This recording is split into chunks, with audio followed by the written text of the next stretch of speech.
Today on Oklahoma Gardening, we look back as we follow the landscape of the new OSU Ag Hall from construction through installation and how it might not be that different from a new home construction.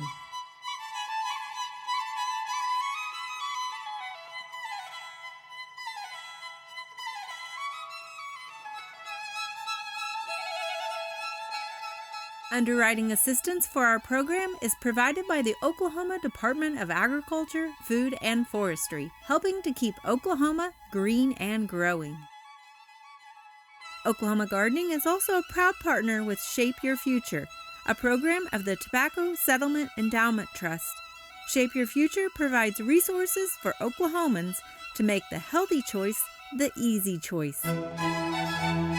I love sharing with you guys the cool things that plants can do. We're back here at the student farm. I want to share with you a tropical plant that you might find in some Oklahoma landscapes.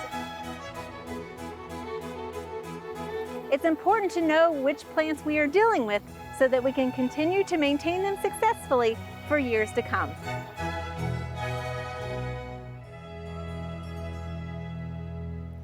As we've told you, this season we are following the New Frontiers Ag Hall landscape development, and this is the beginning of several episodes that we're going to do over this season. As you can see, we're just starting out, but joining me today is Nick Ouellette, who is with OSU Landscape Services, and you are responsible for turning this into a beautiful landscape, right? Yes, Casey, thank you. So I'm our Landscape University Landscape Design Manager, and like you said, part of Facilities Management Landscape Services, and we have a design team of 2. Okay, that's a lot of work. So we've got a lot of construction happening on OSU's campus, so you're not unfamiliar with this sort of palette to start with, right? No, not at all. So we have about 700 acres that Facilities Management maintains on campus, and our design team of 2 gets the pleasure to look at the big picture of everything on campus and be involved throughout the whole design process and manage the landscape master plan, which kind of sets some of our guidelines and how we follow things. And that kind of sets the groundwork for everything we do. Right. So obviously we're still kind of visiting a construction site today, so it hasn't necessarily been turned over to you guys yet. But you're not waiting for that, right? You've been planning, you've got it all laid out what's going to happen here. Tell us a little bit about that. Yeah, I'm trying to think of when maybe we started, but I bet you it was back from like 2018, 2019 maybe, when we first started kind of understanding some of the design developments that studio architecture kind of worked on. Okay. So we knew the layout, the kind of the plan of the building, say the architecture features. And then that's when long-range planning brought us aboard to kind of really understand then how we can design the landscape and make that accessible and kind of tie that into the existing parts of our landscape. Okay, so there's a lot of big features that are going to be added into the landscape around here. And you got some of those nailed down. Of course, you know, things change, right, with construction and stuff. So there's going to be some flux and everything. But can you tell us a few of the stuff that you know is going to happen here? Well, it's like you said. So, we start off with dreaming big, right? Uh-huh. So we try to understand, what makes, the site very conducive for student interaction and engagement and learning possibilities. Also looking at how the site safety and site access and how it flows. So we kind of come up with some plans then of how it ties in, and then start developing the planting beds, understand utilities, looking at what kind of utilities we're working with, how the landscape beds and sidewalks work with those utilities. Our grade is a big one, understanding drainage of water, how that kind of goes. And a lot of these are same things that homeowners of new homes would be thinking about too, right? You gotta think about your site conditions. Right. So basically we develop a site analysis that really kind of is what all of that is, and kind of helps direct, a lot of our landscape choices based on the conditions of the site and what the plans are, the features of the building. Okay, and we're on the back side here, so we're, it's going to be a lot of shade between here and the Noble Research Center, right? And so again, that exposure goes into plantings. Big time. So, we actually had to make quite a few changes in this area when it came to when Landscape Services kind of got their feet into the project, because immediately we noticed that, maybe drainage from the way the water goes across the sidewalk and how there's no sun to dry that up and kind of prepare the site. And you're thinking about students in the wintertime with ice and that sort of stuff too, yeah. right? Because not only are we maintaining it for just, classes, and then you got, yes, all the winter activities that goes on, and right. understanding the whole flow of all seasons. Well, I know one of the features that you guys like to do is also go vertical, right? So, I mean, you've got a large building, and so you don't want just this short landscape in front of it. So what are some of the tree features that you might be adding around? Yes, that's a great question. So we kind of have what I consider an institutional design on campus, and we use a lot of architectural features to kind of accentuate our Neo-Georgian architecture that we have.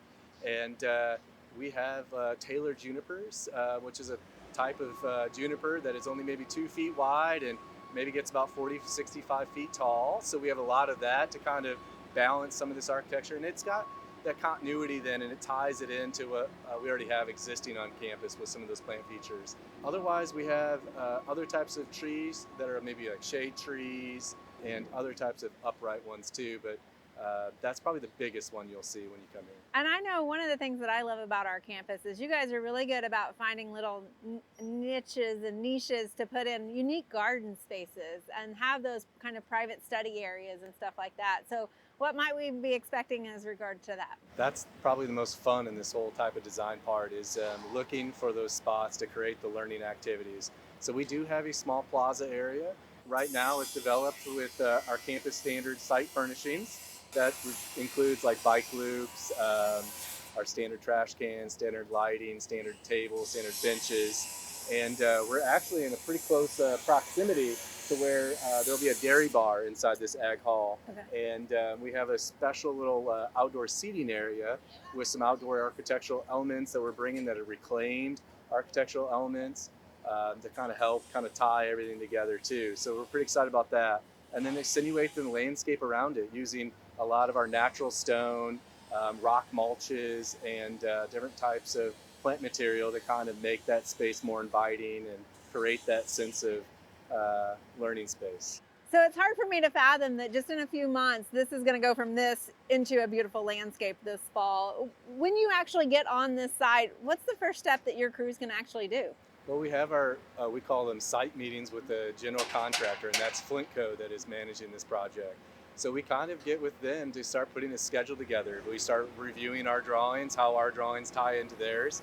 And irrigation is the first thing that we'll kind of go with, kind of setting in the groundwork. And then we start with some hardscape materials. So some of the more of the pathways, garden features, things in that nature, and then kind of tie in the landscape and soil reconstruction at that point. I would imagine soil reconstruction is going to be a big thing after seeing what it looks like right now and having all this heavy equipment on it as well. So yeah, to start a project like this, they have to get to a 99% compaction rate on their soil. So we're really taking, compaction construction soil, which is not conducive for growing plants and things of that nature.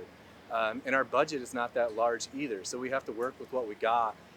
But again, this isn't our first building we've done on campus, so we kind of have got the process down and understand that scarification, and which is basically the process of kind of breaking the top layer of the soil and allowing the water and oxygen to kind of percolate, and mixing in then our types of soil that works best for those type of plants that we have. So each garden bed kind of has its own soil modifications that are all tied into it. Well, Nick, I know you and your team know what you're doing because there's plenty of evidence around campus. So we look forward to checking back in with you. Well, thank you. I look forward to sharing it with you. Thanks.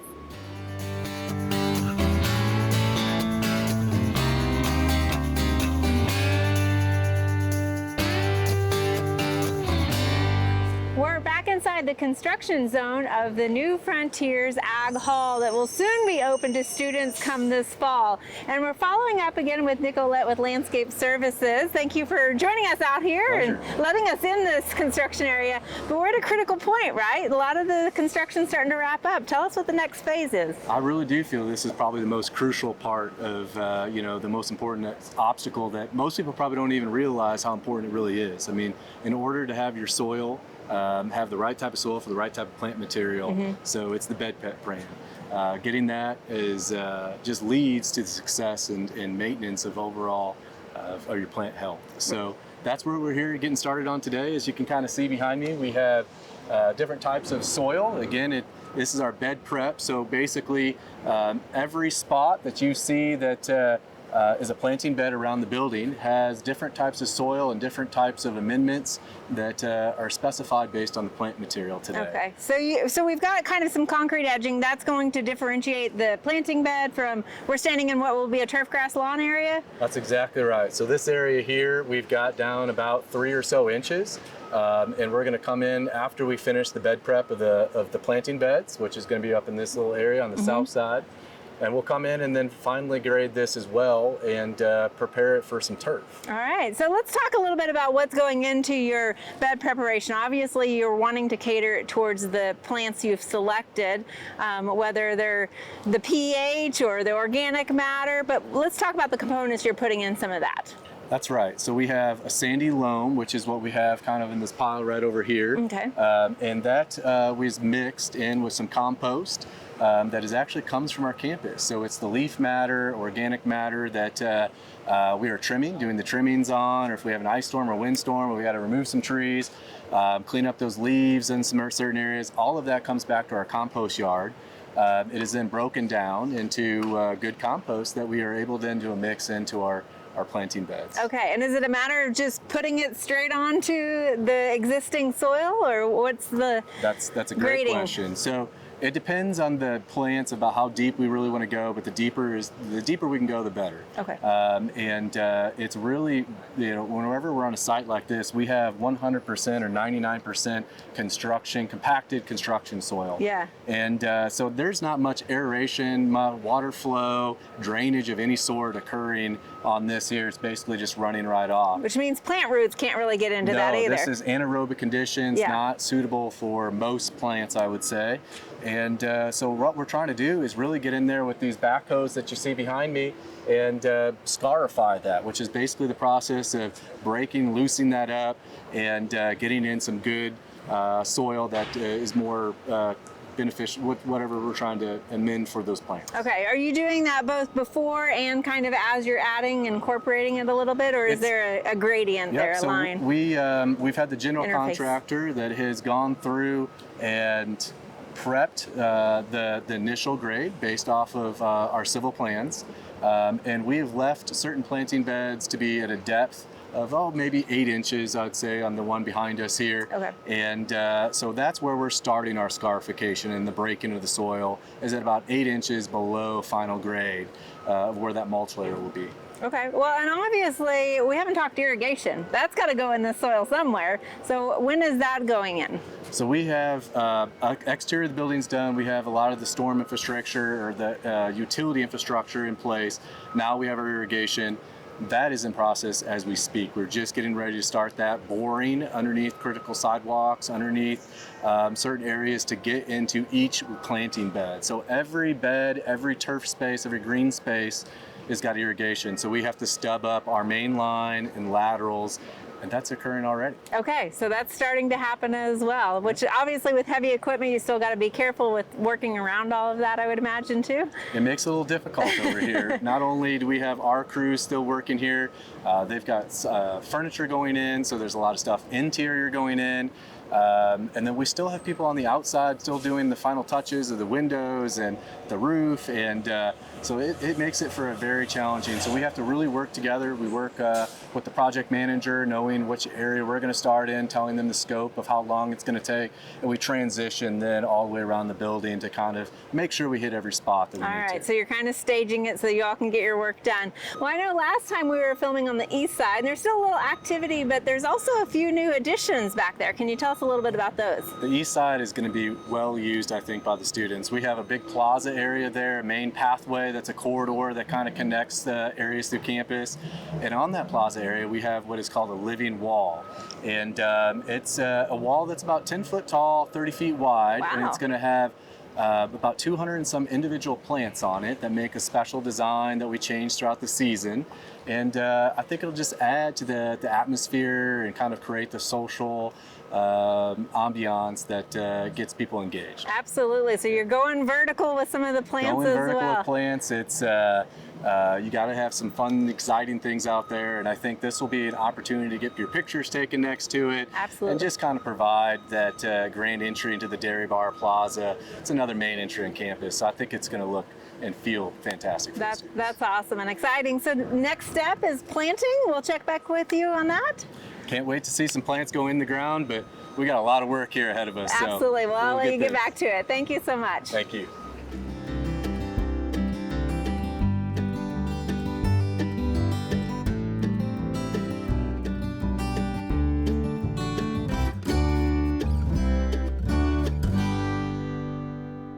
Today we are back here at what was the New Frontiers Ag Hall and now is officially known as Ag Hall. If you're familiar with the old Ag Hall across the street, that has been renamed to Legacy Hall. Joining me again is Nick Ouellette, who is with Landscape Services and has been responsible for installing this design here, and we're finally at the point that it's starting to get prettier out here. Yeah, we've reached that crucial point that we're finally getting a little lipstick, I would say, on the design, get it all kind of planted here. So you finally get to see some final touches starting to happen where we put the mulch in and get the plants in, a little bit of rock mulch and wood mulch. So you'll probably see a few of our crew out here today kind of going through that process, laying out the plants per design, and then planting those in the soil conditions that we talked about in the last segment. So let's talk first about the front of the building. It's a little more formal because that's the main entrance, right?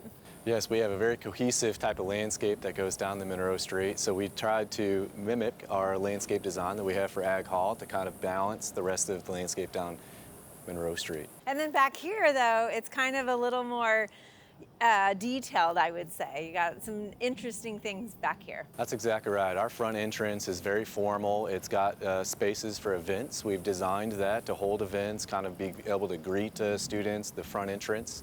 And then when you come to this east side, it got a little bit more on the design to where it's more inviting with the plant material. It's kind of a little bit more native, a little bit more natural, inviting atmosphere, I would say, to kind of hang out. So we have a little plaza area, nice big pathways that just kind of create that. And the microenvironment is perfect for us on that. It creates, we have just enough sunlight, just enough shade to really kind of, I think, provide that hangout space. And I think it's interesting because, you know, as a homeowner, a lot of times we do that with our own home. We have that area where we can play soccer or have our activities with our lawn, which is what you have in the front.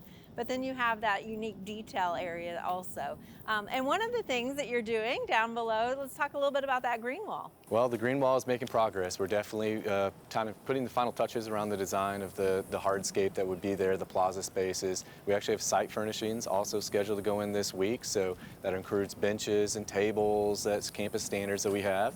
And then the most exciting part is the actual living wall, the plants that'll be vertical. We have those scheduled to go in this week as well. So everything is really coming together, and we're excited that we only have 3 more days until the start of school. So it's here, and we're going to have that looking just perfect for them as they come in. So obviously a lot of planning has gone into this, but it really is crucial to get the plant in the ground correctly. Let's talk a little bit about how you're laying out your plants and getting them in the ground. Well, it starts off by following our landscape design. So during that design process, we strategically placed plants that would grow to maturity, so they would reach maturity. So the spacings on the plants today look like maybe they're too far apart, but they're kind of small and they'll grow. So the spacings for those are kind of intended maybe about 3 years. I would say most landscapes, it takes about 3 years to kind of start reaching that full maturity or close to it. So that's what you're going to see today. Okay, so you've got some 1 gallons and some larger trees that will get larger next to this 3-story building, but as we know, gardens take a little bit of time. And if you'd gone the other way, I mean, it would have been a nightmare as far as maintenance, right? No, that's exactly right. So there are certain plants where we have them tighter together because they're meant to act as a ground cover or filler, and that outcompetes then the weeds. Okay. And we also have other ones where in the same type of plant where maybe they are spaced quite a bit further apart, where it's providing more of an architectural form of the plant and design. So there's a lot of reasons that we kind of space our plants out or kind of keep them tighter. But it has to do with kind of the maintenance of it. So it all depends on kind of how we intend that space to be for the maintenance.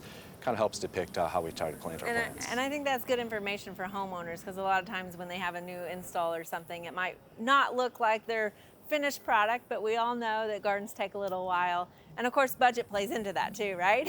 Smaller plant is a cheaper plant too. That's exactly right. So we have to rule out all favors, take everything into accountability on that. And unfortunately, a lot of times budget does play a huge role in it. But it's important for us to always look at, the design intent to where it's going to save us in the long run. Not only just on the budget part, but on time too.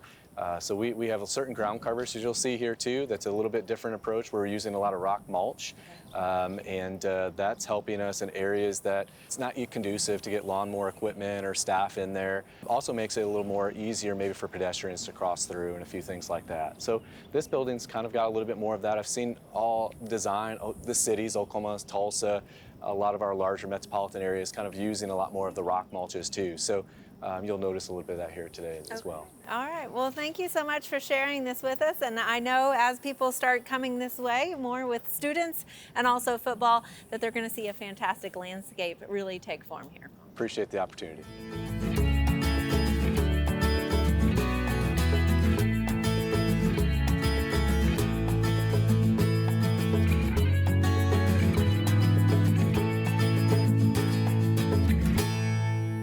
This season, we've been following the construction and landscape installation around the new Ag Hall. And you might be thinking, what does that have to do with me as a homeowner? Well, today we are talking a little bit about that specifically, and joining me is Dr. Moss. Dr. Moss, we are out here where there's a new homeowners association being built. Let's do a little bit of a site assessment of this location. What do you think? I think it's wonderful. It's the most exciting time of one's life. You get a new house, right? You're designing the kitchen, what tile are you going to have, and probably the last thing you think about is my landscape or my soil or what that's going to be like, right? Right. And so when they come into a site like this, they're going to move the topsoil away, right? That gets all kind of scraped away because topsoil does not make for a good foundation. You can see some piles around here where they try to pile it up, they try to save it, and they'll bring some in at kind of at the end of the process, but really, it's all being scraped away. You got to start with a soil test, right? You got to start with a soil test, but it's so important, right? Yes. Because, out here at this site, we did a few soil tests just to see what it was like. And wouldn't you know, like the organic matter is less than 1%. Well, what would we like that organic matter to be? We'd like it to be high, right? Certainly more than 0.5% or more than 1%, right? So, and if we were vegetable farmers or something, right? Maybe we would come and cover crop it and bring in some green manure and build up that organic Which matter. might be a little stinky in a new addition, That's right, right? yeah. So we really can't do that in the landscape, in a homeowner association setting. So what can we do? What are some things we can do? What should we look out for? Well, let's pay attention to see what our organic matter is. Our soil pH. Out here, it's around 8. For most plants, that's going to be okay. But there's some plants, as you get to 8, 8.1, 8.2, 8.5, you're going to start having some trouble, and maybe have trouble like with some micronutrients like iron, and some plants can't take it up. And one thing I always mention when you're first doing a soil test is that's just a point on a line to be made. So you really don't know whether that 8 is going up or is it going down, and how quickly it might be changing. Yeah, so important to monitor that over time, and maybe taking that soil test once a year until you get that landscape established and get those problems figured out. Absolutely. Exactly. So let's talk a little bit about what we're seeing here. There are some weeds which will result in a weed seed bank to have to deal with later. Yeah. But a lot of these tend to be weeds that you find in disturbed and kind of low nutrition environments as well. Taking the soil test out here, guess what? We're low on nutrients. And so it is a low nitrogen environment out here. And even, we don't see this a lot. Usually phosphorus in our soils is pretty okay. But even out here, the phosphorus is deficient. And in some of the samples out here, the potassium was deficient as well. So you don't see that a lot. Low organic matter, low nitrogen, low phosphorus, low potassium, kind of a higher pH. That spells trouble. Right. And one of the things that we haven't talked about is the change in topography. And so like you can see how backyards are going to flow into other backyards when we do have a rainfall. And then the compaction issue. That's exactly right. So another thing we can do with that soil test is do a soil texture analysis. We can also look at soil infiltration rates, how fast the water can flow through based on that soil texture. And if we have a slope, what are we going to do, or what do we want that builder to do, maybe to put in some French drains or whatever might be needed before those problems arise, before that neighbor calls you and says, hey, your yard's flooding my house, right? And maybe that's the ideal location for a rain garden. I know those are getting popular, especially to help slow the flow of water. Absolutely. That's a wonderful solution. And even if you're in an HOA that's more progressive, doing that at a neighborhood scale, even better. Well, this is just a reminder for homeowners who maybe are in a new housing addition and struggling with that landscape, because I know it tends to be just a standard landscape a lot of times that will come in, but they might have issues with it. County extension offices are always there to help, and soil testing is a great first step. Remember, this is what it looked like before your house was there. Probably 3 months before you moved in, right? That's exactly right. Thank you, Dr. Moss, for joining me today. You bet. For more information, check out this fact sheet.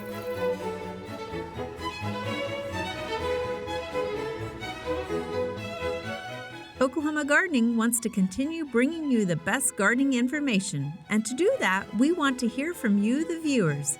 Please scan this QR code to share your thoughts, ideas, and interests with us.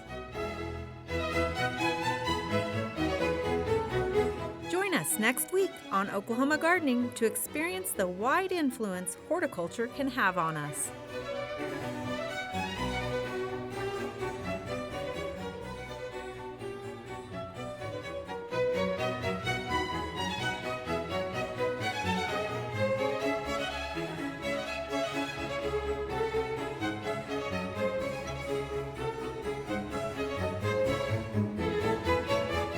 To find out more information about show topics as well as recipes, videos, articles, fact sheets, and other resources, including a directory of local extension offices, be sure to visit our website at oklahomagardening.okstate.edu. Join in on Facebook and Instagram.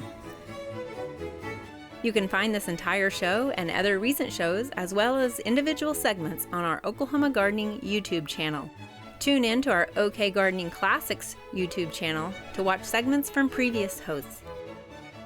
Oklahoma Gardening is produced by the Oklahoma Cooperative Extension Service as part of the Division of Agricultural Sciences and Natural Resources at Oklahoma State University. The Botanic Garden at OSU is home to our studio gardens, and we encourage you to come visit this beautiful Stillwater gem. We would like to thank our generous underwriters, the Oklahoma Department of Agriculture, Food, and Forestry, and Shape Your Future, a program of the Tobacco Settlement Endowment Trust. Additional support is also provided by Greenleaf Nursery and the Garden Debut Plants, the Oklahoma Horticulture Society, the Tulsa Garden Club, and the Tulsa Garden Center.